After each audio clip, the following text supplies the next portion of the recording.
qu'est-ce qui se joue derrière les bombardements américains à Sokoto, au Nigeria? C'est le thème du forum de cette semaine et nous sommes au plateau avec Didier Noureddine Aloui, les journalistes et écrivains, il dirige Africa Dev, en compagnie de l'homme qui ne bouge pas, son Excellence Sogoyou Kegewe. Merci d'être avec nous. Nous sommes dans la deuxième partie de New World Forum, la partie des téléspectateurs. Ils sont nombreux à nous écrire. Je vais relayer leurs messages de moment à l'autre, le temps de finir une discussion qu'on avait entamée à la fin de la seconde partie. Je vous demandais si finalement ces frappes américaines au Nigeria, dans le contexte qu'on connaît, ne finiront pas par affaiblir Tinubu au pouvoir, créer des problèmes internes, des problèmes politiques au Nigeria. Son Excellence Ogoyou Kegewe. Tu sais, les problèmes politiques, tout le monde en a chez lui. Tout le monde tout dirigeant a des problèmes politiques chez lui. Mais au Nigeria, c'était plus grave. Quand tu prends seulement le problème de Nnamdi Kanu, l'homme du Biafra, qu'on a enfermé actuellement à Sokoto. Pourquoi à Sokoto? C'est déjà une question, c'est déjà un problème. Et beaucoup d'autres groupes. Ce n'est pas seulement le Biafra, hein. Il y a beaucoup d'autres groupes. Et il y a ce terrorisme qui ne finit jamais, que même les missiles américains n'arriveront jamais à finir. Mais les missiles américains ont déclenché ou bien le support, l'adhésion de certains pour Tinubu, ou le rejet d'autres pour Tinubu. Maintenant, il reste à savoir, est-ce que c'est ceux qui supportent ou c'est ceux qui rejettent qui sont les plus nombreux sur le terrain dans la population au Nigeria? Ça, on ne peut pas anticiper pour répondre. Eh bien, si on rajoute à ces bombardements américains l'épisode béninois, Tinubu il commence par accumuler beaucoup de... C'est vrai que Tinubu a été très critiqué sur son opération, sa supposée opération au Bénin. Et cette fois-ci encore, avec ses frappes américaines sur son pays, politiquement, ça risquerait quand même de l'affaiblir. Parce que même si son gouvernement a fait émerger des voix pour sembler dire que c'est une demande du Nigeria, on a vu également beaucoup d'autres voix se lever pour condamner, parce qu'en réalité, c'est une agression, comme je l'ai répété à plusieurs reprises, c'est une agression. Cela s'y traduit que Tinubu lui-même est faible, qu'il présente une image d'une armée nigériane aussi qui est faible et qui a besoin d'être secourue. Et vous voyez un peu le paradoxe, pendant que le Nigeria est félicité pour son travail qu'il a fait au Bénin pour permettre au président Talon de ne pas tomber. Dans le même temps, vous avez vu qu'au Nigeria, c'est tout simplement les Américains qui viennent bombarder le territoire. Et puis, derrière ça, ce qui est visé, c'est comme l'a dit l'ambassadeur, c'est les ressources. Et les Américains qui ont toujours considéré que les ressources en Afrique leur appartiennent. Et ils ont trouvé un très bon allié au Nigeria, en la personne de Tinubu, qui ne se gêne pas du tout pour jouer le rôle tout simplement de collabo, soit pour agresser tel pays, soit pour mener des attaques et porter le chapeau, etc., etc. Et donc, il y a aussi un fait que je souhaite faire observer, c'est que ce qui se passe au Nigeria là, n'est pas très loin de ce qui s'est passé aussi dans la région des Grands Lacs. Dans la région des Grands Lacs, Trump a adopté une attitude, il s'est présenté où il a joué le rôle de celui qui permet d'arrêter le conflit. Mais au cœur de ça, ce sont les ressources de la zone qui l'intéressent. Donc encore une fois, ce qui intéresse les impérialistes, ce sont les ressources. Leur train de vie qu'ils mènent là-bas en Occident, aux États-Unis, est soutenu justement par les richesses en Afrique. Et sans les richesses africaines, ils ne peuvent pas, en aucun cas, même s'ils sont d'excellents travailleurs, où est-ce qu'ils vont trouver les ressources et tout ce qu'il faut pour mener cette vie-là, pour alimenter leur usine d'armement, leur usine infrastructurelle et informatique, etc., etc. Donc, ce qui fait courir Donald Trump, c'est la recherche sans frein des ressources. Il en a eu une partie dans la région des Grands Lacs et maintenant tout simplement il se tourne vers l'Afrique de l'Ouest Et il a été murmuré entre temps aussi un accord proposé par les Américains au Mali, sécurité, lutte contre le terrorisme, contre les ressources, contre le lithium. C'est la nouvelle trouvaille des États-Unis. C'est la même chose, c'est le même discours que Donald Trump a tenu en RDC pour dire bon, je vous protège, mais en retour, je dois prendre vos ressources. Mais depuis qu'ils ont signé cet accord, est-ce que vous avez vu que les combats se sont arrêtés dans la zone? Pas du tout. Donc ça veut dire que...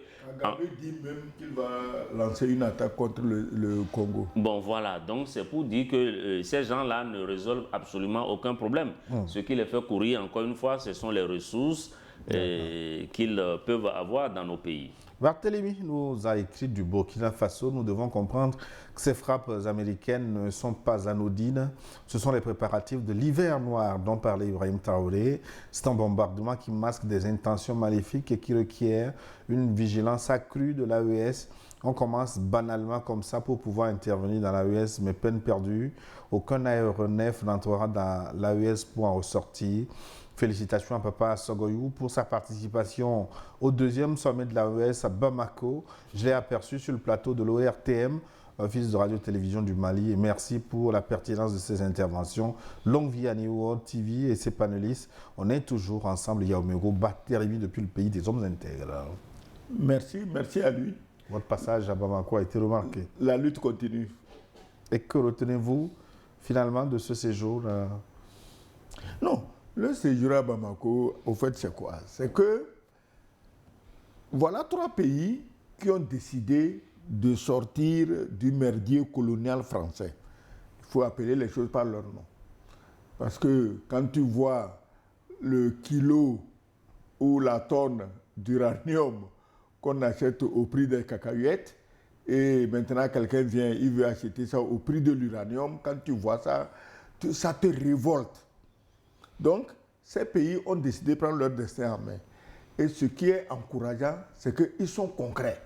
Regarde en combien de temps ils ont mis ensemble une force pour se protéger. Parce qu'aujourd'hui, plus tu es riche, plus tu dois être militairement fort. Sinon, on vient, on te braque en plein jour, on prend tes richesses. Bon, la preuve, l'autre va maintenant gongonner partout qu'on a volé son uranium sans honte, hein, sans scrupule. Parce que tu m'as volé, et puis c'est devenu ton uranium. Donc aujourd'hui, si tu veux jurer de tes biens, tu dois être fort. Ils ont mis sur pied une force commune. Ils ont mis sur pied une banque commune. Parce que je crois que la banque, c'est pour sortir le dernier virus du colonialisme de l'Afrique avec un jour, nous l'espérons, la sortie d'une nouvelle monnaie AES. Parce que ça suffit. On ne peut pas accepter au XXIe siècle que des gens qui se disent démocrates, qui se disent droits de l'homiste, qui se disent luttant contre ceci, luttant contre cela, qui prennent 14 pays en otage avec une monnaie aussi débile. Donc, ils ont fait une banque ensemble. Ils sont allés plus loin. Ils ont mis sur pied une télévision. Et oui, ta voix doit porter. Si ta voix ne porte pas, tu as beau être le mieux armé militairement, tu as beau avoir les meilleures ressources, la meilleure banque, mais on te jettera toujours l'opprobre et on dira toujours que c'est toi qui as tort. Ils l'ont fait. Ils ont une radio. Donc, en si peu de temps, si 3 pays africains ont réussi ce tour de force, tu te demandes, mais au fait, depuis l'indépendance, là, les pays africains, ils foutent quoi? Avec des histoires bidons comme l'Union africaine, encore plus bidons comme la CEDEAO depuis 1975, moi j'étais un enfant, et regarde où ils en sont aujourd'hui à aller danser chez Macron à l'Élysée.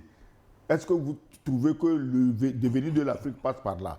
Donc le salut de l'Afrique passe par les pays de l'AES. C'est ça qui suscite les jalousies, les envies et la haine que certains leur vouent. Mais je crois qu'après l'hiver noir, ça veut dire qu'ils voient loin. C'est des gens qui anticipent. Ils voient loin. On attend de voir. Eh bien, les à côté aussi, j'ai été très frappé par la figure que vous représentez là-bas à Bamako. Tout le monde connaît son excellence dans la rue. Oh, c'est un honneur pour moi, merci. On dit que le refus des louanges est le désir d'être loué 2 fois. Donc je ne vais quand même pas refuser. Et les à côté aussi, je n'oublie pas ce mouton entier aussi qu'on a englouti à toi. L'ambassadeur et moi. Et vous n'avez pas ramené des parties sur le plateau. On remercie toutes les bonnes mains qui ont concouru à cette belle saveur. D'une dame malienne, mais qui a épousé un Togolais, qui a vécu au Togo. Et qui était ici, qu'on s'est connu ici, je l'ai dit que ici au Mali. Et elle a réagi chaleureusement et bonne. Elle a réagi en bonne africaine. Ah, merci. Voilà. Merci aux autorités maliennes qui ont pensé à son Excellence Luc et moi. Ouais. Donc nous étions à ce deuxième sommet avec beaucoup d'honneur. Alors, ce que moi je veux dire, c'est qui nous écrit là. Ce que moi je veux dire, c'est qu'il faut que les gens fassent très attention des propos du président américain Donald Trump qui veut nous mettre dans un autre conflit entre musulmans et chrétiens. Un conflit qui n'existait pas en réalité parce que toutes les communautés sont touchées. Je demande la vigilance entre Africains. Bonne journée.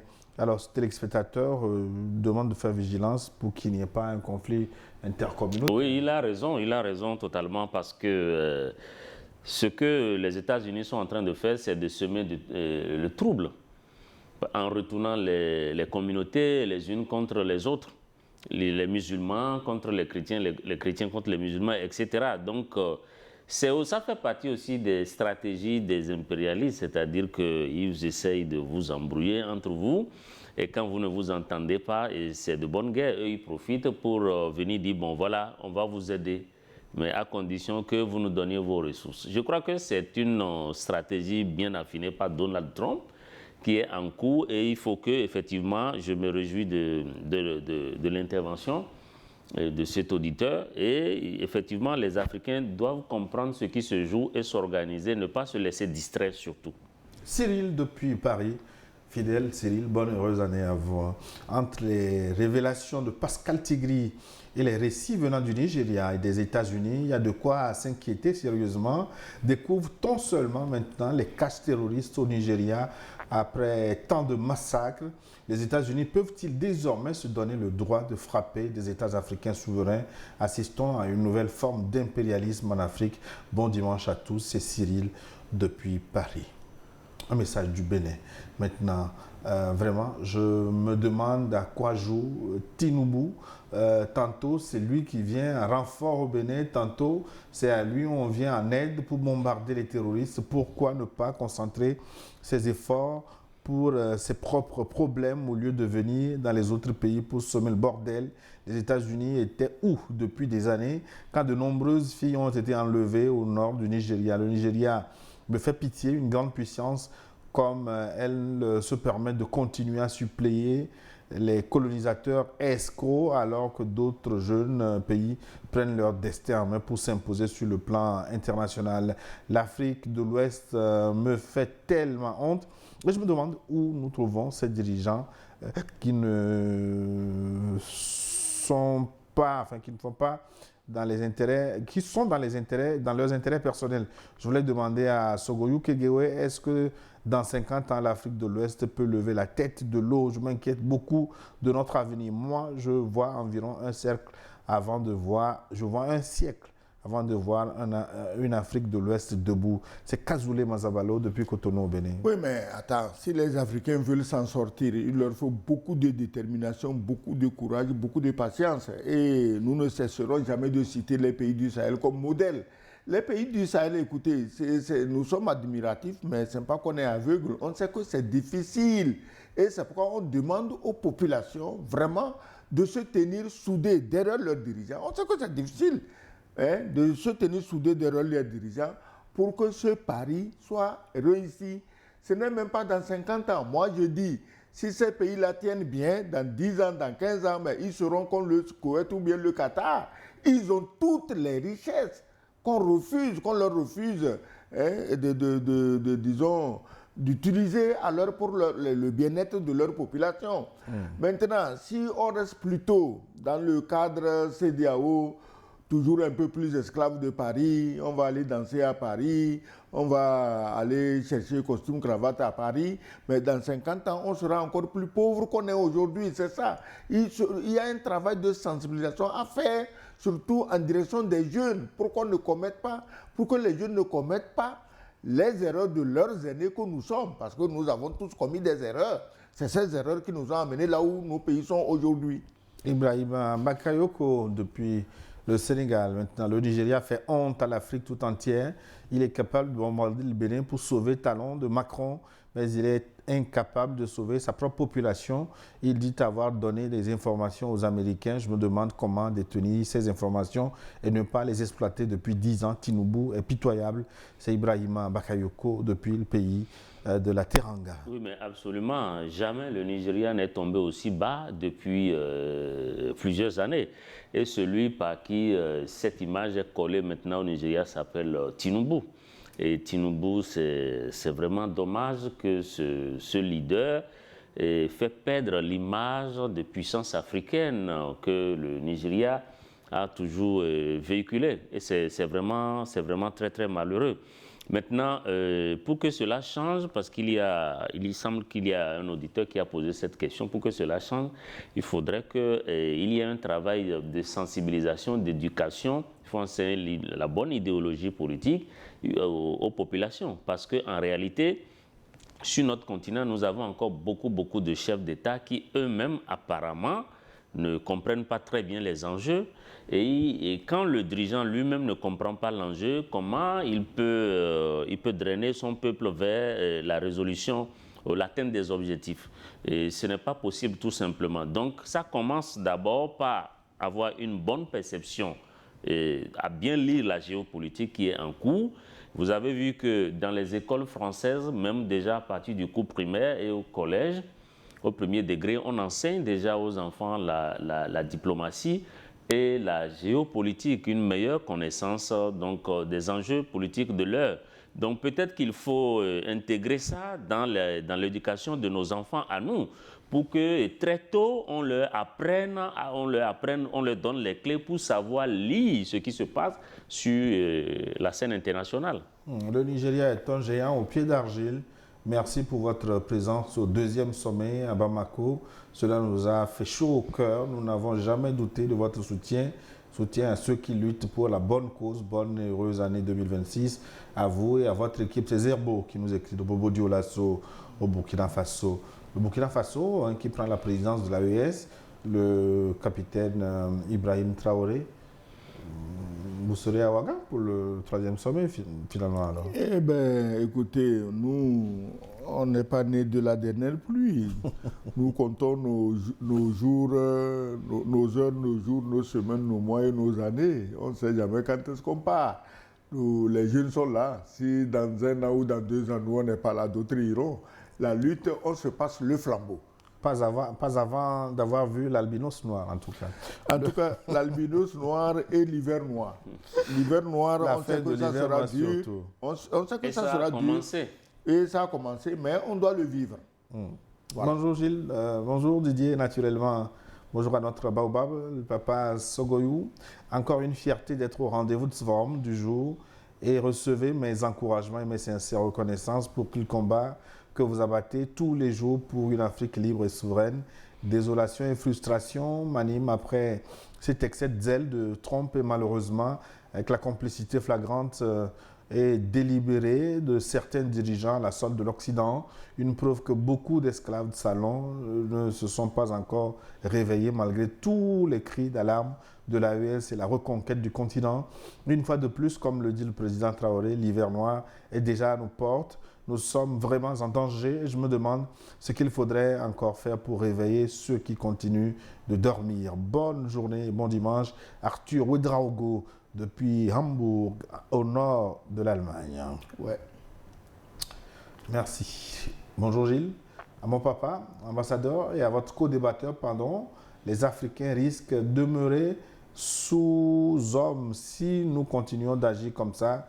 Depuis des années, le Nigeria souffrait de terrorisme et il n'a jamais eu de renseignements fiables, n'a jamais eu de moyens pour frapper ou de lutter efficacement contre les bandits. Et subitement, le Nigeria a pu frapper au Bénin pour sauver Talon Patrick et donner des renseignements aux États-Unis pour frapper au Nigeria, là où il y a problème. Le Nigeria n'est pas capable de défendre son propre peuple avec des frappes sur son propre territoire et c'est au Bénin qu'il va pour frapper. Seul un comédien peut accepter cela, sinon le noir est, je vais censurer, pour donner ce qu'ils ont donné comme communication. Frappe au Bénin, c'est la France alors pour s'affirmer. Les États-Unis ont décidé de frapper au Nigeria pour dire à la France qu'ils sont là. Josué Taz qui nous a écrit de Barkwasi. Barkwasi, c'est au nord du Togo. Bonjour Neo TV, le président Donald Trump utilise ces opérations pour renforcer son image de président fort et relancer l'influence américaine en Afrique. L'intervention américaine cache des intentions stratégiques et économiques. Firmin, depuis la Belgique. Oui, ça c'est bien vu, ce n'est pas faux. Oui. C'est ça l'objectif recherché par Donald Trump. Et en plus de renforcer son image, parce que je vous l'ai dit tout à l'heure, il y a les élections de mi-mandat. Il veut aussi faire plaisir à son électorat qui essentiellement est chrétien. Donc, et en plus de ça, il est à la recherche effrénée donc de ressources pour alimenter les usines américaines, tout simplement. Bonjour World TV, bonjour aux invités. Comment les esclaves de salon peuvent-ils croire que des frappes ciblées peuvent avoir de l'efficacité sans un ratissage au sol? En plus, ces frappes viennent de navires et non de drones. Moussa Sogoré depuis le Congo-Brazzaville. Plus 282, ça c'est quel pays? Papa, ambassadeur, s'il vous plaît, il faut nous faire un petit briefing de ce qui s'est passé au Mali, comme quelqu'un l'a dit. C'est M. Souleymane depuis la Corée du Sud. On vous salue pour tout le travail que vous faites. Corée du Sud. On vous suit depuis la Corée du Sud. Non, je crois que j'ai dit l'essentiel de ce qui a été fait. Tout à fait. Et de ce que ces trois pays ont réussi en si peu de temps avec l'armée, la force pour se défendre, avec la banque, avec la télévision, avec, disons, c'est des réalisations. On ne peut parler que de ce qui est concret. Donc, j'ai souligné cela. Et comme je le disais sur le terrain là-bas, la ferveur populaire est si dense autour de ces chefs. Bon, c'est comme ces chefs, c'est comme ils sont fusionnés, c'est comme ils forment un seul homme. La ferveur populaire est telle que quand vous voyez ça, vous ne pouvez qu'être ému. Et je disais la dernière fois que pour quelqu'un qui vit à Lomé, en matière de ferveur populaire, j'en ai beaucoup vu dans ma vie, mais je dis coup de chapeau aux Maliens dans l'organisation de cette rencontre au sommet. Et il faut dire que l'AES est en train de, avec ce qu'on a vu, quand même, vous étiez présent, avec ce qu'on a vu, les actions qui ont été posées, la banque qui a été lancée, la force unifiée, les résultats que l'AES est en train de générer, ce sont ces résultats-là qui font peur. Ces résultats font peur et c'est pour ça justement que les impérialistes font tout pour essayer d'arrêter cette marche. Mais je pense que c'est peine perdue parce que les populations ont compris et les dirigeants et les populations font un, comme vous l'avez si bien rappelé. Et je pense que c'est déjà ça le vrai moteur, la vraie force qui conduit l'esprit qui est derrière donc l'AES. Si la vie des chrétiens au Nigeria est menacée et s'il est nécessaire de la protéger, je voudrais savoir quels principes les États-Unis mettent-ils en œuvre pour intervenir et bombarder certaines zones du Nigeria, parce que ce sont des vivants après tout aussi. Cela me floue, cela est-il autorisé et par quel mécanisme, se demande Richard Tagba depuis le Medjidjolé. Richard Assinam Tagba, merci beaucoup et bonne heureuse année à vous. Bonjour Gilles, à moins que vous vouliez commenter le message de Richard. Oui, bon, d'une manière chose, aujourd'hui, c'est ce que je disais, il faut être fort. Hein. Comme l'a dit le président Macron, il faut être fort. Si tu veux, si tu veux vivre, si tu veux... Et il a trouvé une forme qu'il faut être fort. Pardon, il faut être fort, c'est l'armement. Maintenant, le Nigeria, il est fort, hein, tout est relatif. Hein, lui, il peut bombarder tranquillement le Bénin. C'est plus facile de bombarder des Béninois, femmes et enfants qui dormaient la nuit, que de bombarder des terroristes dans la forêt de Sambisa. Là-bas, c'est tellement dur que les Américains ont dit ben, tu t'inquiètes pas, nous on s'en occupe. Eux, ils sont venus bombarder. Bon, peut-être demain quelqu'un. Pourquoi les Nigérians n'ont pas acheté simplement du matériel auprès des Américains pour faire le boulot eux-mêmes?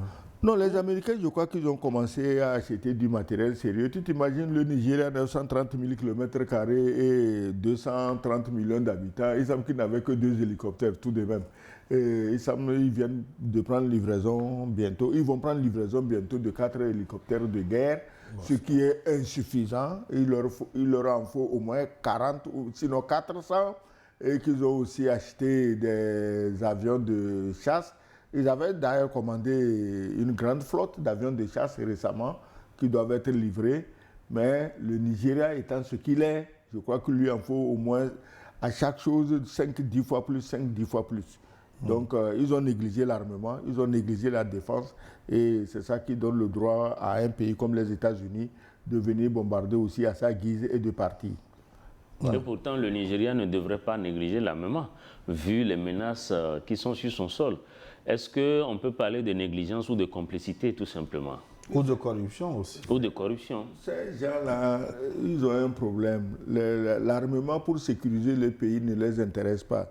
L'armement pour éviter coup d'État, c'est ça qui les intéresse. Donc on achète de quoi se défendre soi-même dans son palais, mais pour sécuriser le pays, ils s'en foutent. Sinon quand même, le Nigeria a des moyens, je peux dire, illimités.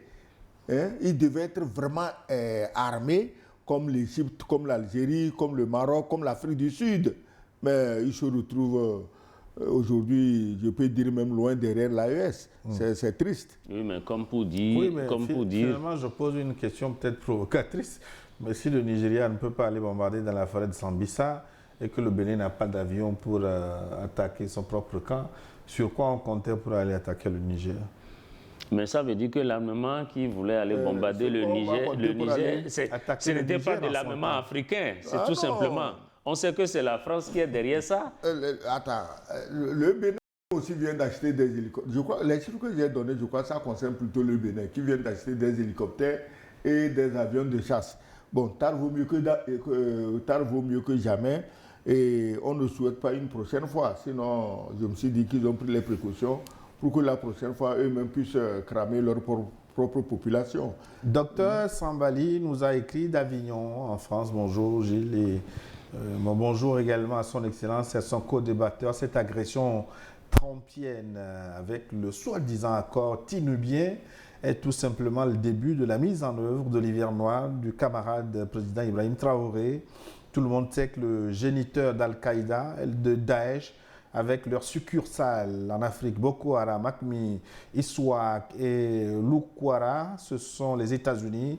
Trump, à l'instar de Bush, fils, pour l'agression en Irak, cherche juste un prétexte pour à la fois s'accaparer du pétrole nigérian en détruisant Dangote et pour agresser l'AES. Dommage, des dirigeants africains du Nigeria, du Ghana et de la Côte d'Ivoire jouent leur jeu. Docteur Sambali, merci docteur. Salut Gilles, je suis avec intérêt tous les dimanches forum de New World. Je voudrais savoir avec la visite de son Excellence Sogoyou au deuxième sommet de l'AES, où en sommes-nous avec l'annonce de la création de la monnaie du Sahel, alors qu'on annonce la Banque d'investissement du Sahel avec un capital de 500 milliards de francs CFA depuis Kara au Togo. Il me semble que son Excellence a répondu à cette question. Message du Mali, c'est Maman Mbarakou de Bamako. Bonjour Niwod, mes salutations et encouragements à l'émission. Nous avons été très honorés d'avoir eu la visite de l'ambassadeur à Bamako. Tinubu n'a pas le choix à cause des casseroles qu'il a cassées aux États-Unis. Trump n'a jamais demandé l'avis du Nigeria. Je souhaite que les patriotes du Nigeria prennent leurs responsabilités. Mahaman Mbarakou, Bamako, c'est au Mali. Ouais. Ah oui. Non, je disais, comme dit Didier, Tinubu, c'est un chef d'État et il est le chef d'un pays, un très très grand pays. On ne peut pas se permettre de venir parler de ces casseroles ici. Donc, tout le monde sait de quoi l'autre parle. Tout à fait. Je suis vraiment écœuré quand je vois nos dirigeants dans l'incapacité de prendre leur destin en main, toujours avec le même système. En quoi l'Amérique peut se permettre cette sale besogne. Bio Idrissou Ba Yarou depuis le Bénin, il écrit de Parakou.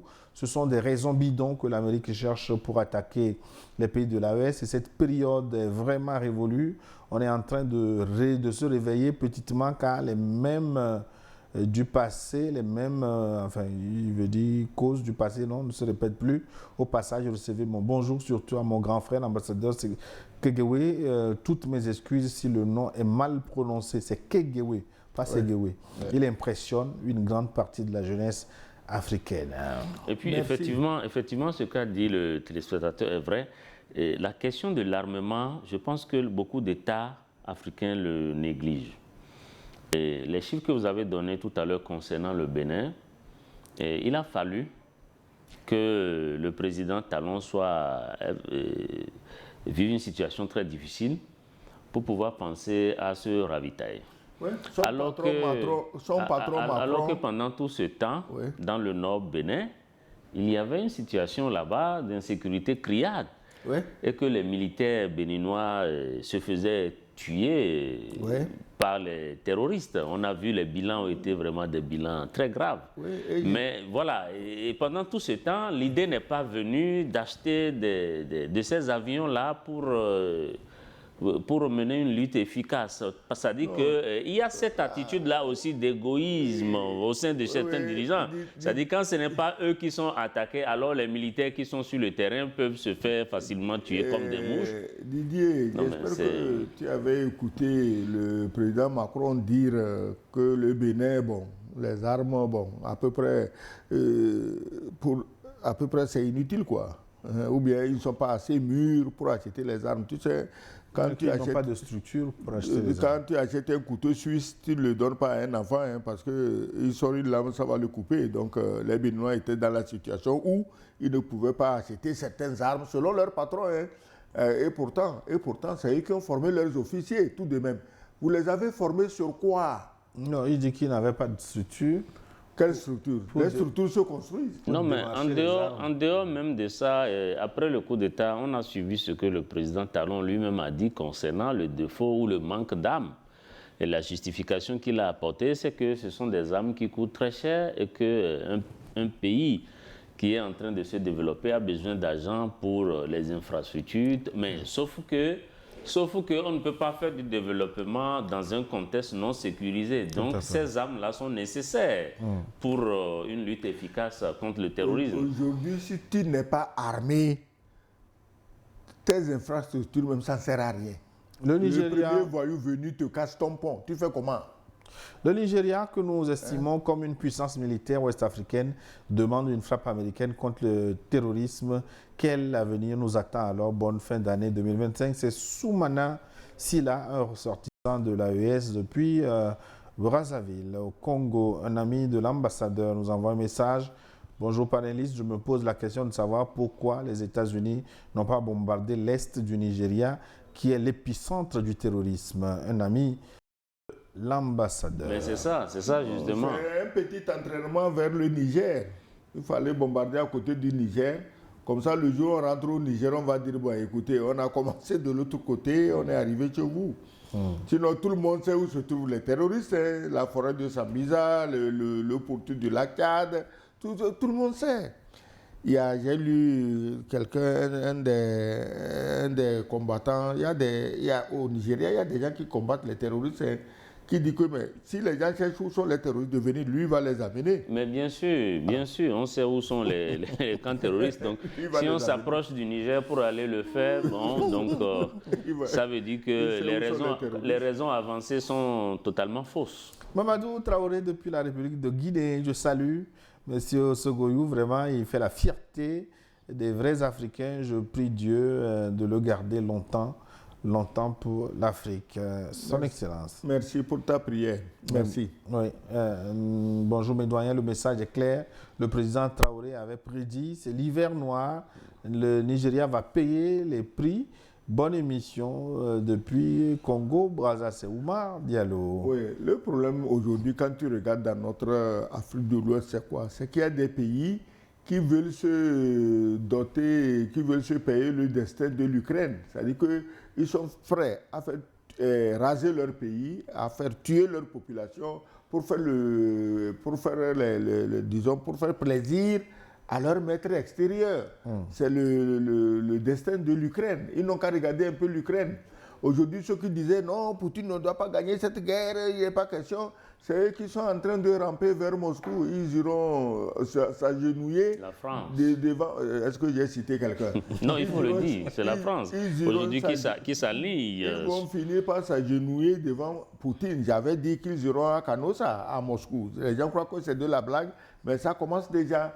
Donc, ce n'est pas enviable de se tailler le destin de l'Ukraine parce que ces petits blancs-là t'ont dit, vas-y, on te soutient, les morts, ils vont les ressusciter. Donc, je crois que dans la sous-région ouest-africaine, nous devions être solidaires et éviter qu'un seul d'entre nous se mette dans le destin de l'Ukraine, voir le pays rasé, la population rasée. Mais il faut à ce niveau, si vous permettez, interpréter ce rapprochement de la France à la Russie. Il faut interpréter ça comme un alignement de la France derrière les États-Unis sur la question de l'Ukraine. Et peut-être qu'en ce faisant, ils espèrent acheter le silence de Poutine dans leur nouvelle action sur le continent africain et notamment dans le golfe de Guinée.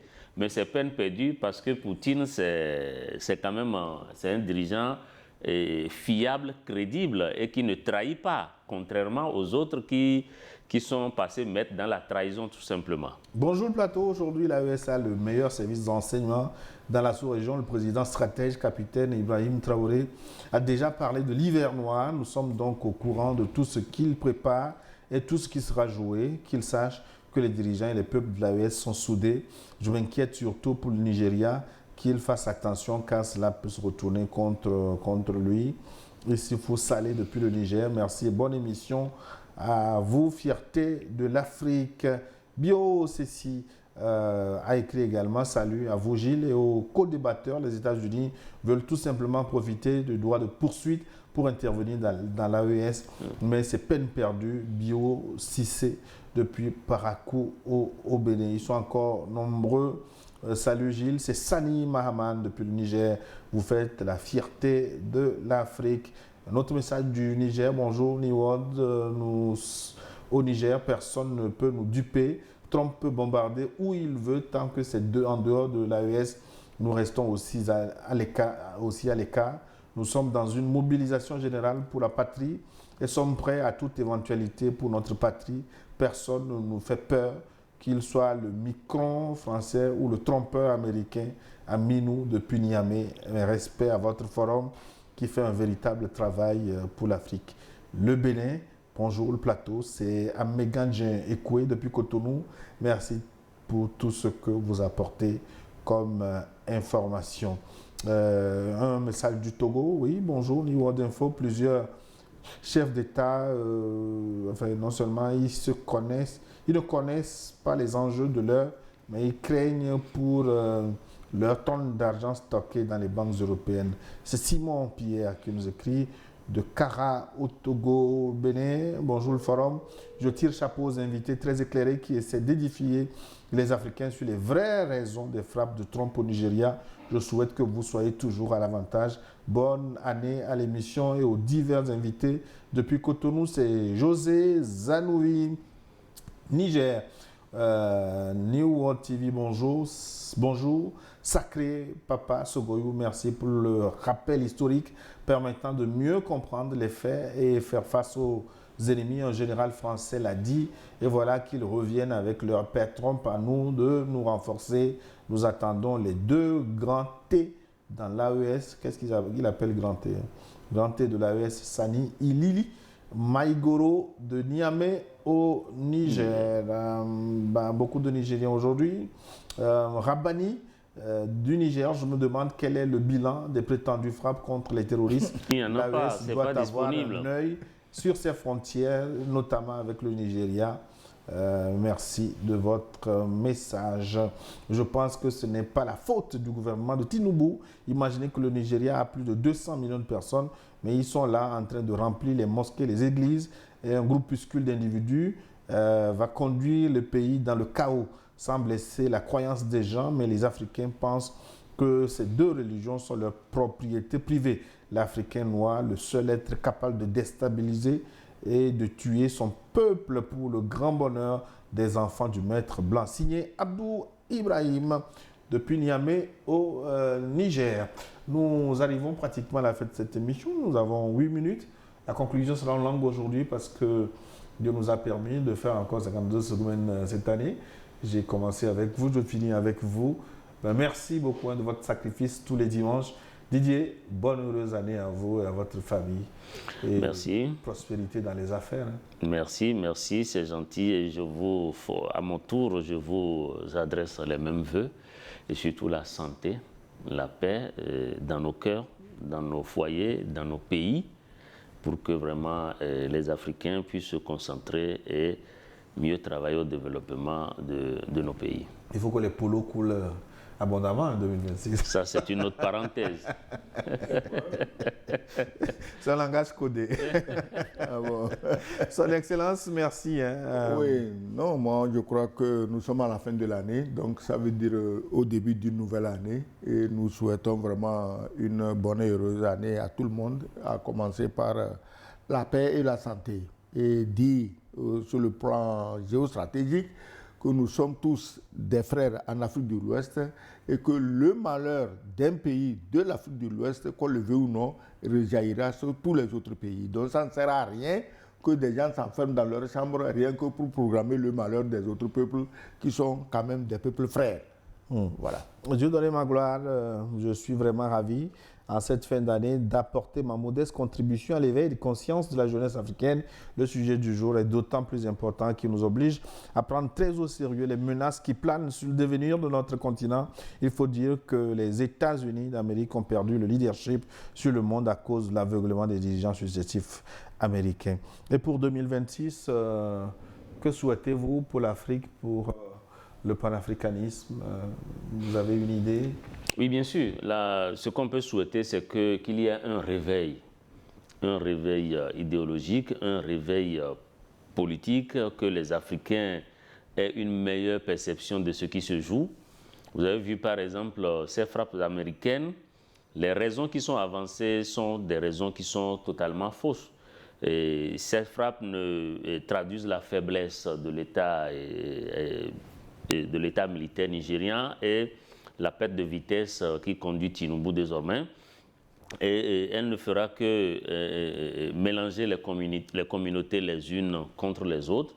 Mais en réalité, l'objectif, c'est évidemment de distraire les Africains et de continuer évidemment à voler leurs ressources. Donc, il faut un réveil au sein des Africains à mieux comprendre la situation des impérialistes, de leurs ramifications, de leurs outils de propagande et de toutes les méthodologies qui sont utilisées par l'ennemi pour continuer à piller l'Afrique. Donc, les Africains doivent se réveiller et faire face véritablement à ça. Excellence. Oui, je crois que le mot réveil est déterminant parce qu'en fait, de tout ce que nous faisons, de tout ce que les autres font, on a l'impression qu'il y a encore des Africains qui ne comprennent pas encore les enjeux. Ils croient que c'est de la plaisanterie, ils croient que c'est du parti pris, ils croient que c'est ceci ou c'est cela. Non, nous devions être ensemble parce que nous sommes dotés de richesses illimitées. Nous devions être les peuples les plus heureux, vivant le plus dans l'abondance.